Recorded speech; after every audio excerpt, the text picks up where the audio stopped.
between today and the next election.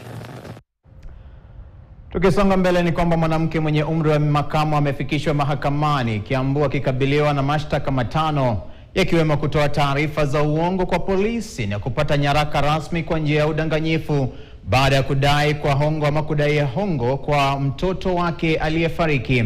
Margaret Wairimu, mkazi wa kijiji cha Gashie, kaunti ndogo ya Kiambaa, aliyefika mbele ya hakimu mkuu wa kule kaunti ya Kiambu Eunice Nyutu, anatumiwa kumweleza afisa wa polisi kuwa mtoto wake ambaye jina lake halikutajwa alifariki akiwa njiani kupelekwa katika hospitali ya watoto ya Gertrude. Upande wa mashtaka unasema Wairimu alijua taarifa hiyo kuwa ya uongo na alikuwa na nia ya kufanya polisi kurekodi kifo hicho kama daftari la matukio.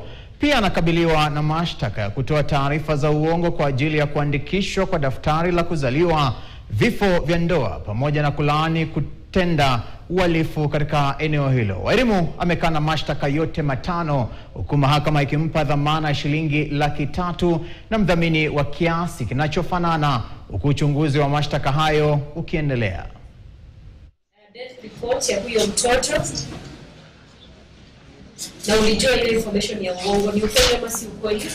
Kati ya tarehe 22 September 2025 na tarehe 27 September 2025 pale Ribaroni Police Post Gashie area, wewe pamoja na wengine ambao hawako mbele ya koti mliweza kushirikiana kutekeleza uhalifu ambao ni kupokea permit ya mazishi form D2 serial number 1680756 ambayo ilikuwa issued na William Njoroge, Assistant Chief of Gashie sublocation kwa mtoto ambaye jina lake limebanwa. Ni ukweli ama si ukweli?